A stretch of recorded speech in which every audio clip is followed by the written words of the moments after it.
Hello, and welcome to Pulling the Music Apart. I'm Dave. I'm joined by my siblings Norliah and Russell, along with our special guest, Savvas, Michael Savvas, Mr. Michael Savvas. As the name implies, we're here to analyse and dissect music. On this podcast, we'll be discussing famous soloists. I like that word, soloists, who came from other bands. Russell, you start. Straight in there with Lionel Richie. So Lionel started his career as the lead singer of the Commodores, or one of the lead singers of the Commodores, and didn't have some great tracks. Once, twice, three times a lady. And was his career bigger when he went solo? Definitely. Hell I think yeah. so. Dancing on the ceiling. You know, amazing. And he's one of those artists who's able to reinvent himself, isn't he? And I think it was his brainchild. I think he got the, how many artists together for USA for Africa, and along with Michael. Michael, yeah. And I saw a doco on that one. Did you see the making of that? I did, yeah. It 40 years after the event. And along with, who was the producer? It was, what's his name? He produced Lionel Richie, Jackson 5. Quincy Jones. Quincy Jones, yeah.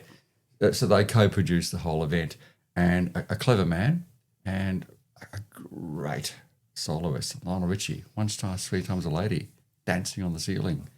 Yep, that's my first one. Oh, not to mention the Hello. His Hello. Hello. the Can't Slow Down album. I mean, what an album! I don't think there was one dud song on that one. Some other tracks off that album. Running with the Night, The night. All Night Long. Yep. He liked the night thing, didn't he? Yeah. Yeah. Yeah, and they actually did that. They got everyone together for the USA for Africa at night, because I think they'd just done the some American award night or something for what was it? It was an awards night, like Grammys, I think. Golden Globes or Grammys or something like that. And then he got everyone together and said, "All right, now this is when the real work begins, and we're not going home until we actually get this song right. Yeah. We are the world." Do you feel like he was one of the good guy musicians? Like he didn't have that reputation like some of the others? You don't hear any bad things about him, do you? Yes, but I did the other day. So even the squeaky clean Mr. Lionel Richie had a mistress. Really? And his Was wife. that all? Yeah. Yeah, but I was just saying, I always thought he was a total gentleman, but I think he had many lovers. So that doesn't go to under the heading of, oh, that's rock and roll. Well, you just don't picture it, when you're listening. Did he used to sing that song, You are the sun, you are the rain? No? You don't know it? From the Commodores? Yeah. Do you know what I mean? I remember you saying Easy. That was a big hit for them. Well, okay. Well, that's probably why. Easy. He probably wrote that when he had a mistress. That's why it's easy. I'm easy like Sunday morning. I should have listened to the lyrics. I think you can give him a break because, so many before and after him have been that way. You look at Dave Grohl, who gets very, very preachy, and, his mistress gave birth to a baby. Well, obviously he did have another confession to make, didn't he? Baby Grohl. Yeah. So, but that is sidetracked. But yeah, Lionel Richie, a great artist come from another band. And then and you got Mick Jagger, who wears that as a badge of honour. Oh, yeah, he's a legend for that, yeah. Russell, who's Lionel Richie's daughter? Isn't she quite famous? Yeah, she is. What's her name? Nicole. Richie, right. Yeah, but Good friend of the Paris Paris Hilton. girl. yeah. I think she was. I don't know if Lionel Richie's actually her dad. I think adopted daughter. Adopted daughter, yeah. Okay. Yeah. Yeah. Well, still her dad, kind of. Yeah. Yeah. Kind of, definitely. Yeah. Yeah. But yeah, getting back to Dave Grohl, when you said he used to get all preachy, Yeah. he doesn't now, does he? No, he's had to back off on that thing a bit. Because everyone would be calling out hypocrite. Yeah. Because, he's, I know people now that won't listen to him because he's done that. And sorry to tell you, everybody, but just don't listen to any music. Are our expectations too high sometimes? Yeah. Because they're human beings. Absolutely. That's right. He may be a complete knob, but his music is great. Yeah, but this is what I have to say to people that don't want to listen to musicians because of who they sleep with. Yep. That is not that is not what I wanted to say. That is actually not what I was going to say. But that's life. Look, I think it's easy to judge an artist by their politics or their take on life. But at the end of the day, if you love their music, and that's what we're here for, let's put all that other stuff aside. And I mean, within reason. If they're doing bad things or if it's family violence and that sort of stuff, that's not forgivable. yeah, But if they're making some poor lifestyle choices That's right. and it's not affecting others, I guess let's enjoy their music. I guess he was just trying to give the best of himself to someone. You're up, Knowles. All right. She was once, twice, three times a lady, though, wasn't she? Yes, there you go. See? All right. So I'm going to be really cheeky and I'm going to do 2 for 1. Peter Gabriel and Phil Collins from Genesis. Yes. Boom shakalaka. You missed one. Who? Well, there was 3 famous people in Genesis. Oh, Mike Rutherford. Mike Rutherford. Mike Yes, and the but not Mechanics. as famous. Still famous, come on. A pretty big album. Pretty big album, but not everybody knows them like they know Phil Collins. And I'm not arguing the point. He's very successful, yes. But look at what Peter Gabriel's done. And Since Genesis. since Genesis. Because he left really early. Oh, a long I think time it was ago, about yeah. 75. And he was really like you could tell if you watch any of his videos from the early 70s, he was really far out, man. Like I don't know if he was what he was doing, but he was definitely giving out those really creative vibes. Oh, he was hitting really it with he was hitting it with a sledgehammer, wasn't All he? right. Well, he was doing something, but but the music that he's created has, it captivates people to this day. He hit the big time, didn't he? Oh, Oh my goodness. Oh, look, it was enough to shock the monkey.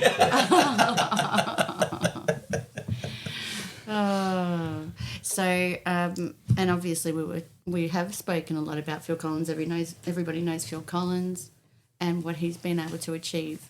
But not everybody knows who Genesis is. They might know of Invisible Touch, but I don't think Peter Gabriel wasn't even in that. Oh, he's gone, long He was gone by long then. gone Yeah. by then. it will even go back to 77, Follow You, Follow Me. Yeah.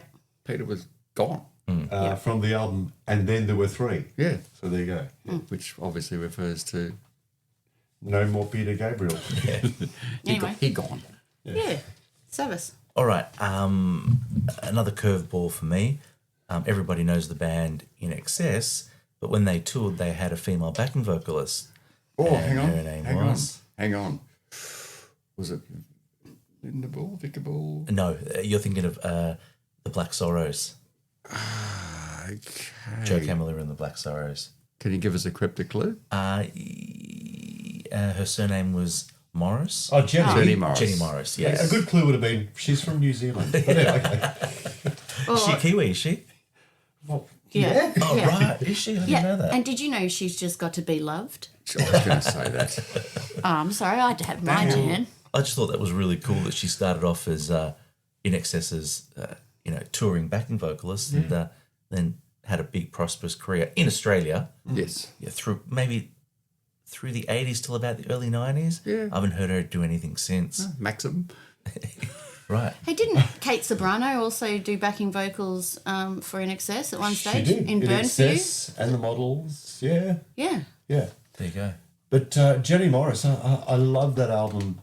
I forgot what it was called. The one with She Had to Be Love on it. you know. Yeah, yeah. I think it was produced by one of the Inxs boys anyway. Right. Yeah, but well, geez, she had a good body of work with her band QED as well. Right. Yeah.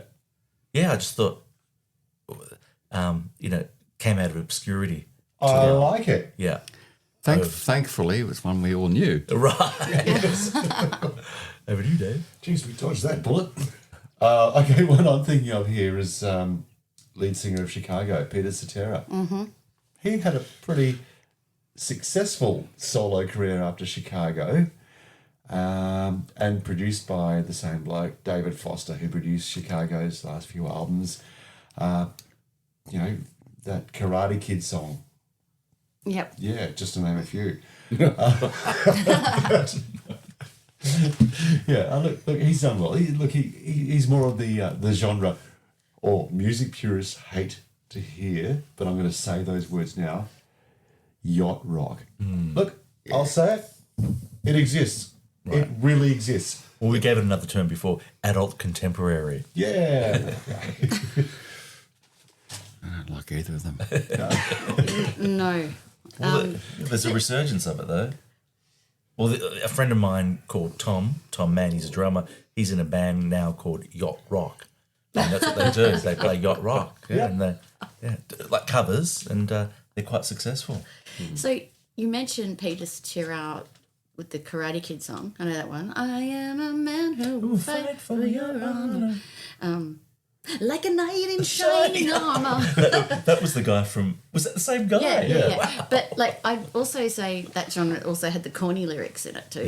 Yeah. The more corny type of lyrics from that era. That's how it went. That's how that went in the 80s. He kind of fell into the category of Richard Marx and people like that. Yeah, but I can't think of any other song that he's done that I really dug, because I liked the Chicago... I like the songs that he did with Chicago. Not all of them, but some of them. I only know the Karate Kid one. Right. Yeah, he did release a couple of albums after that. Yeah. Look, the songs certainly weren't hits in Australia. May have received significant airplay on radio stations in other parts of the world, particularly North America. But... yeah, I like his work and a great bass guitarist as well. Yeah, what about when you were working in Alice Springs? Did people make many requests for Chicago there? Or not so much. You know, they might like the Warumpi Band or Cold Chisel or something like that, but you know, right. but not so much Peter Cetera or Chicago. No. Russell, yours. So, who's heard of the band called Journey? Yeah, everyone. Yeah. What's the standout song? Well, the one that they played in Glee. Glee gave it And that gave resurgence. it did, didn't it? Yeah. Do you like the song? And what was the other one? That other movie with Tom Cruise in it. That was something rock, a rock movie. So the lead singer for the band had a solo career. I won't give you the name, but I'll give you a bit of a clue. You should have been gone. Yep. Who is it? Like Joe Perry. Steve Perry. Steve Perry. Yes. Joe Perry's from Aerosmith. One did lots of drugs, one didn't. So Steve Perry. Oh, Sherry, what an epic, Right. epic song. Yeah. Once again, another brilliant film clip. I think they elongate the song in the film clip. Amazing stuff from the 80s. That's mine. Yeah. Steve Perry. Can I go next? Because I'm going to continue the story about Journey. So another person from Journey. Continue your journey. Continue the journey. Neil Schon, the guitar player of Journey, quite famous, was in the Santana band, and he joined when he was 17. So that was going to be one of my choices, even though he had a solo career as a guitar player and so forth, but I just thought that was really cool that he went from Santana to Journey, then became a solo artist. So we've got Steve Perry and Neil Schon, two famous people from one band, and we had Genesis before too. Yes. So over to you, Knowles. I'm going to be cheeky again, because, you know, it's hard. It was hard for women to make it on their own in the music scene. Sounds like In the lyrics from a 70s, song. 80s, whatever. Stevie Nicks, Yep. Fleetwood Mac. Yep. Oh, Stevie Nicks' solo career definitely took off. Significant. But some people, and you guys can give me your thoughts on this, how successful do you think she was on her own? Because when I think of the best music that she ever made, it was with Fleetwood Mac. But she she wanted a name of her own. She wanted to branch out. Thoughts? What do you think? Well, she co-wrote with Fleetwood Mac. She was Yeah. one of the writers. Yep. So, yeah. But what I'm talking about is the work she did on her own. Some songs were good, like think of I Can't Wait. I Can't Wait and Stand Back. Yep. Yep, they're pretty great songs. She did a duet with Tom Petty. Tom Petty and the Heartbreakers. That's yeah. a brilliant song. And that other guy too, she did it in the late 70s. Another guy she did a duet with. Don Henley. Yes. Was it Don Henley? Was it Don Henley? No, it was Yeah. another. It was another member of the Eagles, but not Don Henley. Are you sure? Yeah, no, it was the guitar player. She was having a love affair with him, and they did a single together Well, she did Leather and Lace. With That's it. John Leather and Henley. Lace. with Don Henley. There you Yeah. go. This Yeah. was a different song I'm talking was Which about. is the Henley, story yes. about Waylon Jennings and Jesse Coulter, the country music singers. Yeah. But that's another story, isn't it? Yeah, I don't know. I feel like her most iconic songs were with Fleetwood Mac. That's all I'm saying. I agree. I think her best work was within the confines of Fleetwood Mac, but her solo stuff was pretty bloody good. I think so too. Some of it was outstanding, but then some of the other songs on the album don't match up to the outstanding ones. Yeah. Whereas you put on Fleetwood Mac and just about every song's good. Oh, particularly the Rumours. Rumours album. album. Well, also because you have Christy McVie, you had everyone. Yeah. John McVeigh, Mick Fleetwood. Mick Fleetwood and Lindsay Buckingham. Lindsay Buckingham. Oh, Well, I'm having a look, and she did a duet in 1978 with Kenny Loggins. That's right. Whenever I wow. call your friend. Yeah. With Yeah. from Loggins and what was it called? Messina. It's called "I Call You a Friend," and then the one I was thinking of, it's called "Gold." It was released in 1979. With John Stewart. John Gold, Stewart. Thank yes. you very much. Didn't- That's that rock one I was thinking Didn't of. that sound like Fleetwood Mac? And she's also collaborated with Don Henley, correct, and Tom Petty. People out I've there got a story turning about music this. into gold. With the song Gold by John Stewart. Yeah. Our mum, Yep. I remember she didn't like the song. I had it playing in my bedroom. And it was probably on 3KZ or 3XY or something. And she said, "Can you turn that violent music down?" What? Really? What do you mean? Oh, I don't like the words people singing rock and roll in the shower. So our mum found that violent for some reason, but Okay. yeah. I never knew that. Well, she was Scottish. I guess rock and roll in the shower was not a desirable thing I back know. in the day. Right, but I do know that she loved Boy George Culture Club and she loved Wham, and we didn't know that George wouldn't have liked us back in the day. We thought he was very handsome. It's a pity she didn't like normal music, isn't it, really? Oh. But she loved that music. She loved it. She thought it sounded amazing. We'll play the records and listen together. She'd get right into it. I love that. She loved that. She loved Spandau Ballet as well. Oh. Yeah. So True. I just want to add to the other cheeky, sneaky bit that I wanted to add in. It was Ike and Tina Turner review. Tina Yep. Turner. Yep. And, incredibly difficult for her to have a solo career. I mean, absolute miracle in a way. She just had someone believe in her, just one person, and she was able to completely start all over again. And most people that know music know what she went through. Years of abuse, I think 16 years of abuse with Ike. Crazy, yeah. And not just, it was very bad. So the fact that she was strong enough to start all over again, and it was an Australian producer that found her and started her career again. She was 40, which at that time was quite old to begin a new Probably career. a grandma. Yeah. So Yeah, well, what's love got to do with it? yep. Yeah. Yeah. Yep. I think that was a very Australian, that particular song had a very Australian flavour about it, yeah. Yeah. And I will probably have to look up the name of the producer, the guy that he just didn't give up on her. He was so, and she actually wasn't really sure about it. And she would also grown very strong mentally before meeting this gentleman.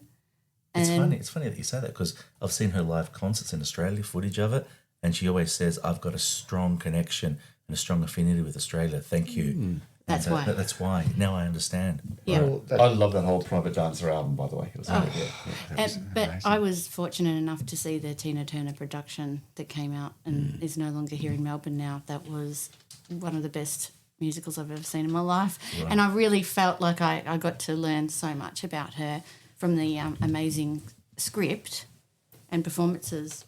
Roger Davies. Roger Davies was a producer Okay. who discovered her. So on this one, so if you go back to 1974, their iconic song was Nutbush. Nutbush, yeah. Do you think of Ike and Tina Turner when you hear that song, or do you think of Tina Turner? To me, it's just Tina Turner. Me too. Even though it's labelled Ike and Tina Turner, yeah. Yeah, he's completely diminished in my mind. Yeah. He's And they he's- were amazing together. Yep, and we can't ignore that. yeah. But she went on to be, well, the Turner, An icon. An icon. the important Turner. Yeah. Yeah, I mean, there's nothing like seeing Tina Turner and, Mick Jagger on stage together, which I know that they did. And I think David Bowie, I mean, that's the level of brilliance that she had. And she's got another connection to Australia, obviously, too. Teaming up with Jimmy Barnes. That's right. And The best. Yeah, that's right. becomes unfortunately for us, the state we live in, which we believe in, the real footy code, Aussie rules. She was aligned with the NRL, simply the best. And what a catch cry that is! Amazing, isn't it? It's Yeah. brilliant marketing, and I'm extremely jealous that the AFL doesn't have that. What have we got? The AFL doesn't get the kind of performances the NRL does. No. But that's a sporting code thing. Okay, I'll go into my one. Don Henley, the Eagles. Yeah. Look, when you think about it, I know the Eagles, included Timothy B. Schmidt, Glenn Fry, the other one who was sacked, Joe Walsh. Don Henley, I think, made the other guys take a bit of a back seat anyway. And then, he came out with his solo album in the mid-'80s. And then, Boys of Summer. well, that was the breakout single, from Building the Perfect Beast. Don Henley, I mean, his career from the Eagles was massive. Absolutely. But he had a pretty amazing voice as well. And what a drummer. And, he's super talented. That's the other thing. How difficult is it to be a lead singer and drum? Back in the days when it was going live to tape Yeah. at the same time. Exactly. There's so much going on, just musically. There's so much going on. I mean, that's a bit of a natural gift there. I think if you ask any muso that's a drummer, ask them what's the most difficult thing to do. Oh, that's to sing and drum. Yeah. Makes sense. Well, And hard enough as you're playing drums before even thinking about singing, your brain's split up into 4 different things anyway. It is. And then sing on top of that? Are you talking about like snare, hi-hat, kick drum? Are you talking about all of that and singing? Singing. All those things. Unless you're Steve Allen from Def Leppard, you're using all 4 limbs, And your rhythm pattern. Yeah. Yeah. And keeping to the beat. Yeah, but his career post the Eagles just was huge. And then with his follow-up album, I wish I remembered the name of it, but he had help from Bruce Hornsby to produce that thing. That had some good songs in it too, like The End of the Innocence, Last Worthless Evening. that's just the way it is. Ha! Yeah, that's right, yeah. But, so for me, Don Henley from the Eagles, what a transition that was there. Savvas, you'd probably agree. Well, I mean, not just because I'm telling you to agree, but Don Henley post the Eagles, that was a massive career. Absolutely. Yeah. I mean, I think with Don Henley, the reason that he became so big was his distinctive voice. And he was very much like Robert Plant in terms of he was kind of, what's the word? He was very flexible and could flex and mold his image to the times. he was so 80s in the 80s, like Robert Plant was, and kept on moving with the times. Yeah. True. But he could hit those high notes. Right. But have you heard his speaking voice? Yeah. Oh, no, down here. Oh, we're touring at the moment down in Australia. But he sings up there. He's got falsetto.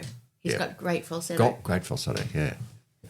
I mean, the Eagles are one of those bands that them down in a textbook. Like, it's like they're textbook perfect. It's amazing that a band like that actually really existed, where every member sings and every member's got so much talent. Well, you had three lead singers. Yeah. 1, 2, 3. Oh, no, 4. 4. Yeah. 4 lead singers.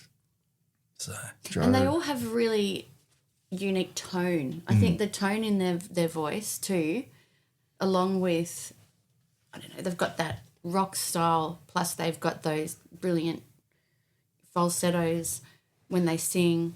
They can do everything. When you say versatility. I think extremely Don versatile. Felder may have sang one of the songs too, so maybe 5 singers. So, because there was that song in the 70s, but the bass player sang it, but he left later. It was called "Take It to the Limits." yep, that's the one, yeah. To the limit. But he left in the late 70s. He was the bass player. He was an amazing singer too. And then Schmidt took his place. Timothy Schmidt took his place. Yeah, because New Kid in Town. that's the funny thing. Yeah, that's a great song. He replaced him Yeah. in Poco. Then that guy went from Poco to Eagles, and then Timothy B. Schmidt replaced him in the Eagles. That's hilarious. Oh, wow. Yeah. That's hilarious. A Wow. little bit like George Harrison and Eric Clapton. Eric Clapton. Yeah. Yeah, but they traded wives. All in a friendly manner, of course. Okay, Russ, your one. So, have you heard of a band called the Beatles? Right. One of their members, I'm just going to look this up. Are we going to guess who it is? Yeah, please. George Harrison? No. It's John obviously Lennon. Ringo. No. Paul McCartney. Yes, Paul. Oh, No, it was I think he went on to have a reasonably successful career when the Beatles disbanded. So where do we start? Paul McCartney Wings, and Paul McCartney again. Paul McCartney. Yes, that's right. And I think he still tours today. And then there's that awesome song that he did with Kanye West. Really? I think he he did it. played Yeah, acoustic guitar on it. Yeah, he played. Yeah. It was Rihanna and Kanye West and Paul McCartney. And when I saw them all together, I was like, oh no. Not always the best choices, but Michael Jackson, So. Yeah. But that was a good song. It was a good song. Stevie Wonder. Ebony and Ivory. Ebony and Ivory. Jeez. Yeah. There's what I'd like to forget, yeah. Did he have a bigger career post Beatles? I think so. I mean, I think so. if you look at it as record sales and longevity, So the Beatles, Touring, certainly. Wings. yeah, wings around Beatles- the world. Beatles started in 1960 and disbanded in 1970. But I think Beatles stopped touring in 1966. Yeah. So, his concert tours well exceeds what it was with the Beatles. A bigger body of work, Yeah. you reckon? Well, Yeah, he definitely. released his first album in 1969 or 70. The one that was called Ram? Ram. Yeah. Was that 69 or 70? Yeah, 70, I Let's say think, yeah. 70. Yeah. So there was quite a bit of dispute within the Beatles why you're recording. I think he was recording that album while he was still in the Beatles. Probably. So it's 19. Yeah. Wow. Look, I think he, out of all the Beatles, clearly the most successful. Who knows? John Lennon may have had the same success. But I don't think so. no, Yeah. it was a little bit. Just imagine. It wouldn't have happened. Well, I mean, I can imagine because the biggest mistake that he made was releasing Double Fantasy, which had 10 songs on them, and 5 of them Yoko sang. Yes. So everyone just skipped her songs onto John's songs. And then they released Milk and Honey after he passed away. Posthumous album, yes. Yeah, which was again like 5 and 5 with Yoko. Do you so think if you she put the was- first 5 and 5 together, you get a good album. Do you think she was playing mind games with him? She was, I think. Well, nobody told him there were going to be days like this. Yeah. Oh my goodness, yeah. No, there's. I don't think anyone really dug her screaming. No. singing. She wasn't singing, she was screaming. And Yeah. there's that, I don't know if anybody ever gets a chance to see Chuck Berry and John Lennon Seen performing Seen with that. Yoko Ono. You've got to watch it. It's you must Google The it. the sideways look. Yeah, from, when Chuck. when Chuck Berry starts. But He's, back he's to very the polite though. back to the silly love songs. We were talking about Paul McCartney, weren't we? Yeah. Yes. Not John Lennon. Oh yeah. Yes. Well, on that, so why not? No rules here. John Lennon, Yeah. Yeah. once again, comes from the biggest boy group of all times. I love John. I think if I had to pick out of the two, Paul is my man. And I think it's like picking between Ford and General Motors, isn't it? You're either a John Lennon fan or a Paul McCartney fan. I'm going to err on the side of Paul. Massive body of work. Clearly, John was at a distinct disadvantage. Sadly, got killed, murdered in 1980. Yeah. Yeah. So, sad stuff. But yeah, John Lennon, Paul McCartney, I think are my two standouts as artists who have made it have had a brilliant solo career post belonging to another band. Yeah. And what a band. Yeah. I mean, George Harrison too. And Ringo. Seriously though, I mean, we've spent time listening to George Harrison together, and some of the songs he's written are out of this some world. of the Beatles' biggest hits. Yeah. George Harrison. Yeah. Well, Ringo's biggest hit as a solo artist, Don't Come Easy, Yep. was written by Paul McCartney. Yeah. He just handed it to him. So, But yeah, So Paul he was a McCartney. Paul McCartney. So it did come easy to him. But then, and even talking about versatility, you know, over the years, like he's definitely, obviously, to be able to collaborate with Kanye West, I would imagine would have been really difficult, and Rihanna. Like, you know, they're lucky that they got to work with him and that. But, you know, somebody that's that well known and that talented, you know, he's obviously very versatile to be able to do that kind of Paul's thing. actually made a couple of albums singing songs with contemporary artists, and he clearly is an icon. Yeah. Like, I can't think of the name of the album, but he got several other artists and who sang his songs, Oh, that's right. Yeah, yeah. and he produced it. And I'd love to know what it is. Look it up. he played on a Dave Grohl song as well. Did he? Yeah, Paul McCartney went to the studio and Dave Grohl was expecting him to play bass on it. He goes, no, I'll play drums on it. He played drums on it.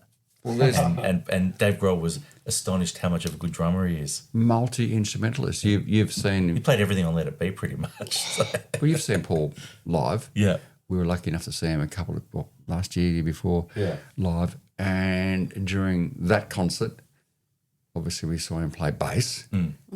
Yeah. We saw him play keyboard. Piano. Yep, piano.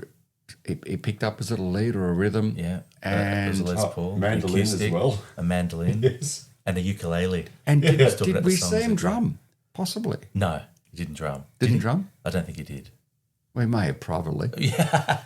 Well, he did fill in for Ringo on drums on the making of the White Album when Ringo left the band for a brief period. So he knows how to play drums. Yeah, he knows how to play drums. You know yeah. what I'm realizing is that we could actually have a whole podcast on the Beatles. Yeah, right. So- a whole podcast on Paul McCartney. Oh, a whole podcast on George Harrison. We could also have a whole podcast on the next band. Yeah. My final one, The Wailers. Bob We had Marley? Bob Marley came out of the Wailers. Yep. Peter Tosh came out of the Wailers, who had a big solo career, and Bunny Wailer, a mediocre career, but that was one of the biggest bands out of Jamaica. So there you go. And didn't Mick Jagger play with Peter Tosh back in the Yeah, early yeah. 80s? A bit of Walk and Don't Look Back. That's Look right, at yeah. that, look back, yeah. So Great song, actually. yeah. Yeah. I like that stuff. That's my 2 cents. Okay, and I'll briefly say it's purely Australian, but Ian Moss of Cold Chisel. 2 solo albums after Cold Chisel. They were great. They were fantastic. Great examples of his guitar work, and beautiful singer, not to mention composer and musician as well. He didn't have a mobile telephone, did he? I think he only had a telephone booth. Yeah, that's right. Well, it was back in the late 80s. Give him a break there. And he had the famous title too. He had Barnsey, Farnsey, and Mossy. So you got to be really iconic and Australian to get a whatever at the end of your name. Didn't he? He used to refer to someone's daughter. Who was that? Tucker. But This is a bit Aussie-centric. She's a memory now. but he is incredible to see perform. Look, I've had the pleasure back in my radio days of having him perform live in the studio and do an acoustic session. And when it happens, you actually see him go into a completely different zone. Very shy man. And the eyes are closed and this beautiful singing voice just happens. Sorry, I just bumped stuff. I'm sorry, Brad, the producer. I didn't mean to bump stuff here. But yeah. We can edit that out. But no, he's a great talent, a great Aussie talent. I'm betting he's a lovely guy too. Yeah. Nice bloke, yeah. Yeah, he's got a beautiful voice. Yeah. I was just saying that the other day. I was listening to him he just happened to be on one of our playlists, and I could listen to him sing for hours. So to people who listen to this from areas other than Australia, have listened to Ian Moss or Cole Chisel. He was one of the band members of that band and actually still is.